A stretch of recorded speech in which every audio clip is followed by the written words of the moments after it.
This is Jordan Austin, and I'm making a video here on Sunday morning. It's about 1 a.m. and I've gotten a lot of questions on YouTube of some more details of how my mob grinder works.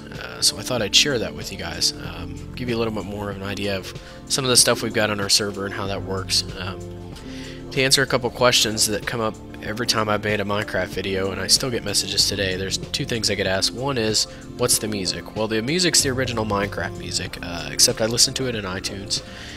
It's made by C418. You can Google it and purchase it and download all the tracks for $4, including some that didn't get released in the game, and I wonder if they're going to include them on the final game. They just didn't put the soundtrack in for now, but it's worth your time. Right now I'm riding a subway, by the way, to get to a section of our city. The other question I get asked is what texture pack do I use. I don't like texture packs that change the way the game is supposed to look, so I stick with one called Faithful that keeps the original textures at a higher quality, but it tries to stick to what's true with the way the game was made. I'm sure that when the game comes out, they're going to go ahead and change the texture pack to a different one as a default, but as nice as some of these texture packs look, I kind of like to keep the game in its original format. Now, the first mob grinders we made on our server, were towers. I watched a tutorial online how to do it. You use a fire trap, or not a fire trap, a lava trap, to kill your mobs. And basically, these towers are like 23 blocks wide by 23 blocks wide. And it's designed so that when mobs spawn in them, which I don't know if there's any in there now, there are some in there now.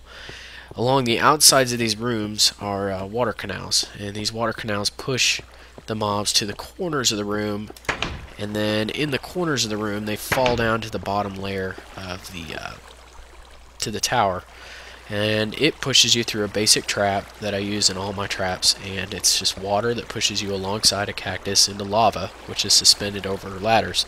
You can find these online all over the place, and any mobs that are too high can't fit through that hole, and they get pushed into the lava and they die. And any mobs that are too wide, like spiders, can't get through the hole and they get pushed into the cactus and they die.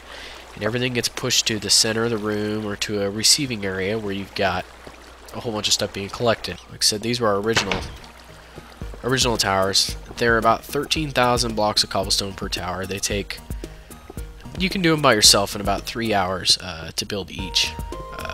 With help, it goes a lot quicker, but you know, as you deal with any server, everybody wants to do their own thing. Not very many people want to help, but they all want to come get your arrows and come get your gunpowder and everything else out of your trap, even though they never helped to build it. So choice of where you put your mob grinder is actually really important. The mob tower idea that I did originally worked great, except that when we got to the point where we weren't around those towers, nothing was ever being generated in them. I don't know how the game exactly works, but I do know that you have to be around a mob grinder or a mob spawner for mobs to spawn. It's not just going to randomly spawn mobs in a place that, you know, nobody's actually hanging out at. The basic idea is that if we build it under the town, where we're going to be up top building or walking across to get to our homes and things like that, that mobs will always be spawning there. So as I stated before, up top is your basic city. This is our city we're kind of in the process of building, and we all work together to build this, and we got lots of area to play with. And then the mob spawner is placed directly below it, like 4 blocks below it. Now when we built this thing, I'll show you the top layer here. Our top layer is grass, because the idea was that we could spawn animals in here, and we thought, how cool would it be to have a mob spawner that spawns animals and helps us collect wool. So we've kept it all lit up, and we'll probably not end up keeping this because we found a problem where if a sheep is killed with fire, it doesn't drop wool, or with lava, which is a bum deal. That was the whole reason we built it, was to collect wool. So we'll probably turn this into a mob spawner by just destroying all the torches. We left a glass ceiling so that if somebody in the city digs down who doesn't know there's a spawner here, they're going to see this and know not to dig lower, because they don't want to fall in here and die with a bunch of mobs. The system's pretty simple. It's 100 long by 70 wide, I think, ish. It doesn't really matter if you're off. You can do a 20 by 20, 50 by 50, whatever.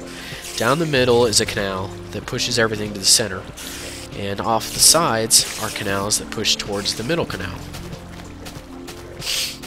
So if you're not familiar with the way a mob spawner works, is mobs spawn randomly in this room, and they kind of walk around until they fall into a canal. These canals push them to the end, and they can't jump out of it because it's too wide. And at the end, thanks to Brian, I found out you can place half blocks, and that keeps you from having to go downhill, as I had to do previously in all my other grinders. And they kind of just bounce around here and then end up in the next canal where they run into half blocks, and they end up here. And you can do this with buckets. Just set it up in a system that water flows to the center of the room, and in the center of the room is a little 4x4 hole this stuff can fall out at. And the cool thing about doing it this way, the way we did it, is that you can build layer upon layer upon layer of this below each other. You'll see that we just built a layer below that, and a layer below that, and a layer below that. Now when you're building these, if you want a place to view them like we did, we used redstone torches so that stuff will still spawn because it's not that bright.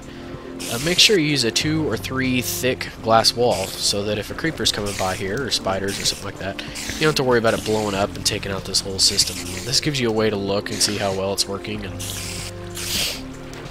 stay safely in a good distance.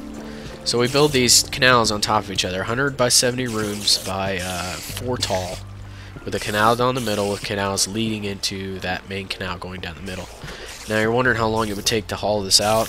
It takes about 3 or 4 hours if everybody's working together. And I've been real lucky that the guys on my server and my wife have been willing to help out and knock these out with diamond picks.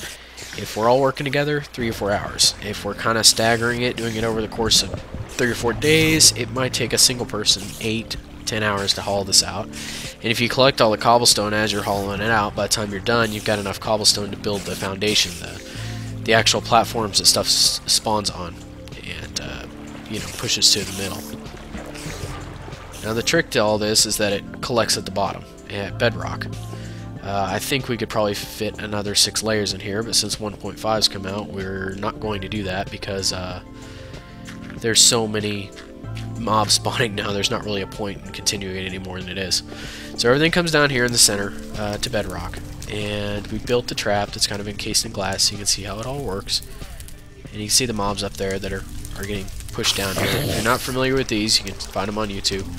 They're just a system where water pushes into to lava, just like I've got in my other tower with cactus. And the trick to this one is we had to encase it in glass and end that path of encased glass in lava, because chickens and, you know, things like that can get through the holes, and this just ensures that everything dies. And like I said, we're probably going to take the animals out anyways, since we found out that wool doesn't appear. Now we're using a plugin called Drop Chests, and what you do is you name your chests how you want, and you can run drop chest list to see how this works. You name your chests how you want, like gunpowder, string, arrows, whatever, and you set filters on those chests so that as stuff passes by these chests, this is the gunpowder chest, and it's set up so that it will automatically pick up gunpowder. So as stuff passes by this, it just automatically picks it up, and then when it's full, it broadcasts a message on the server that says TL gunpowder is full, and that lets us know that, oh, we need to go down and empty our gunpowder chest.